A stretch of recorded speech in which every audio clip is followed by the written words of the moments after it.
Okay, so I guess that's right. I don't know. We'll see. Okay, so classification. This is chapter 7. Or excuse me, no. That says the number 10 there, doesn't it? This is not chapter 7. This is chapter 10. It says classification of microorganisms. A lot of this is review, so I think I'll be going through this fairly quickly. Reaction catalyzed by DNA polymerase is... What does DNA polymerase do? Everyone should know this is a chapter 8 thing, yeah? And a chapter 9 thing.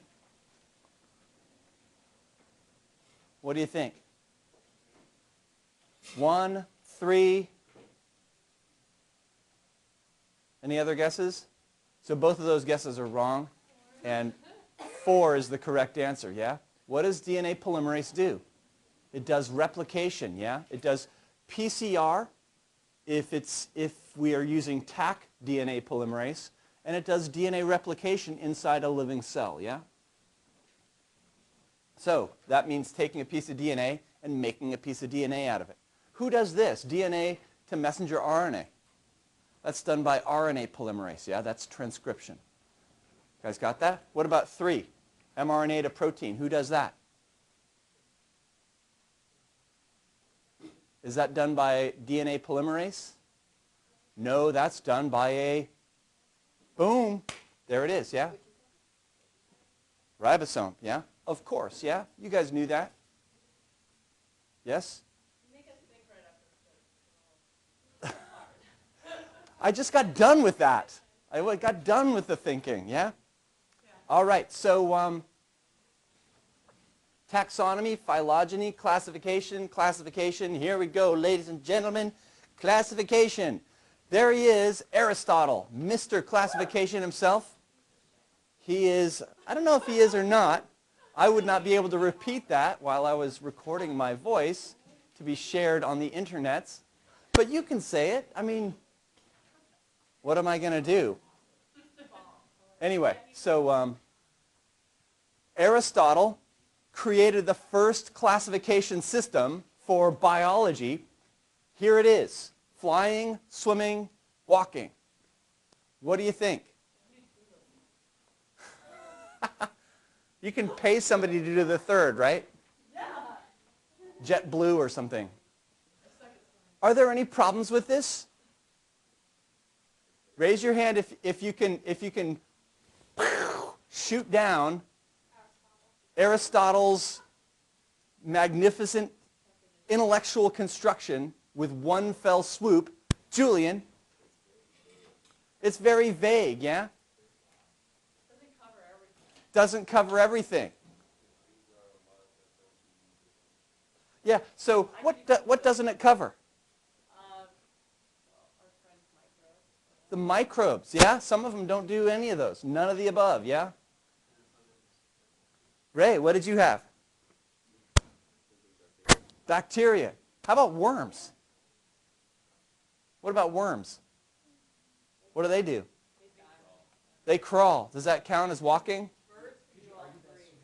Birds, some birds, like a duck, can do all 3. What about a penguin?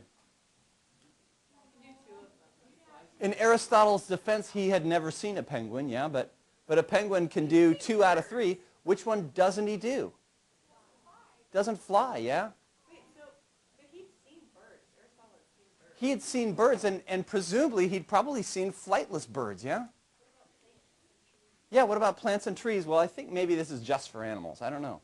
And he'd certainly never seen a bacterium. So for some of this, he can be forgiven. But as Marie points out, if you've seen a bird, it already doesn't work because birds, most birds, can walk and fly, yeah? All right.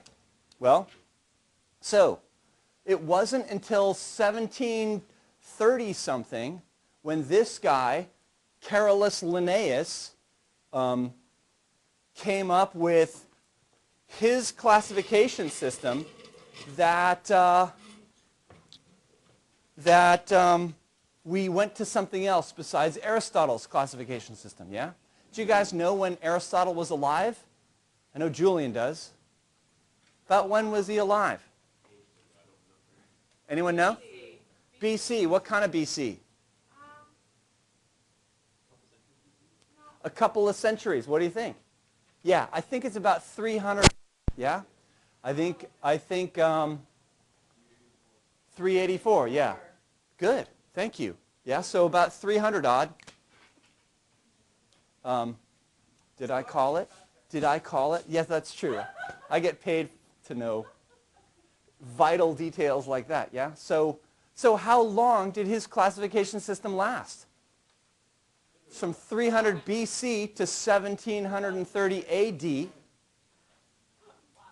That's 2,000 years. All we had was swimming, walking, and flying that, as Marie astutely pointed out, if Aristotle had seen a bird, he would have found a fault with, yeah? And yet, how much has progress accelerated? We still use Linnaeus's basic framework. There are some problems with it, but the basic structure of hierarchical classification is still functional. And the system of binomial nomenclature is, I don't know about perfectly functional, but functions very well. Scientific naming and hierarchical classification were put out there by this guy, Carl von Linn, but he went to the name Carolus Linnaeus. Why? Because that's the scientific naming process, right? They scientific namified his name, yeah? They turned it from his whatever German, I think he was Swedish, and they turned it into a Latinized name, which is what we do to make names common for the planet, yeah? All right, so taxonomy, those are our, quote, fathers of taxonomy, and the biggest one is certainly Linnaeus. This is the science of classifying organisms. Why do we care? Why do we want to classify organisms? Ray?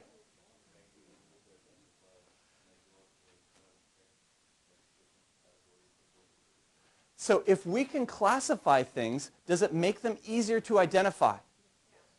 Does that help us in the hospital? It does, right? When we know in detail what a living thing is about, then we are better able to kill it and we're better able to identify it in a patient, yeah? Excellent, yeah?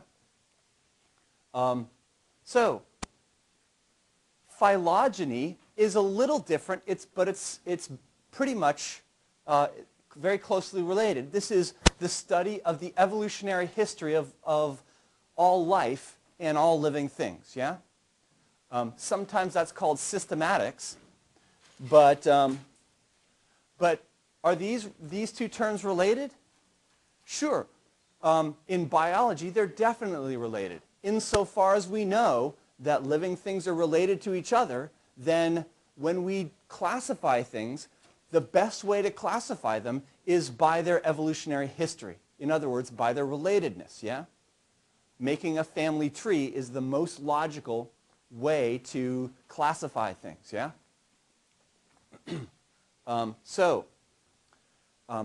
Does that mean we care about the evolutionary history of MRSA? Sure, maybe not when somebody's got MRSA in the hospital, right? That person doesn't give a darn about the evolutionary history of the bacterium that's infecting that person. That person just wants the bacterium gone, yeah?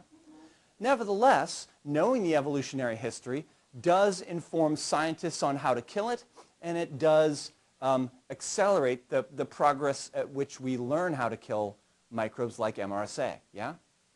What about other living things? Well, with other living things, we want to know about their evolutionary history too, and we can use that, we can discover that a few ways, yeah? Anatomy, fossils, ribosomal RNA. So, anatomy, that is what? Where we look at the structures of things and we compare them, and by looking at the structures of living things, we can see how closely related they are, yeah? All mammals have mammary glands and hair, right? If we see hair and mammary glands, we know something's a mammal. Does that make sense? So comparative anatomy of living things. Also, Fossils, yeah? If we see fossils that, that show arms coming out at a particular angle, we know that those things are tetrapods, yeah? If we see particular kinds of teeth, we can make inferences about what that thing ate and so on. Am I making sense? So looking at fossils is another thing to do. But this last one, rRNA, what's that again? Ribosomal RNA. That's another thing we use in order to infer relationships with living things, yeah? Ribosomal RNA, do you guys know what that is? Julian.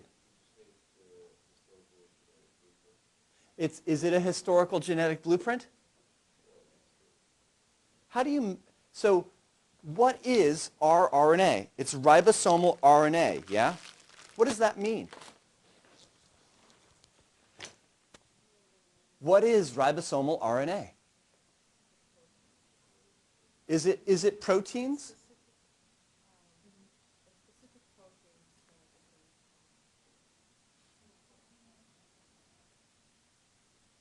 Do you guys remember? Is it for protein synthesis? What is a ribosome?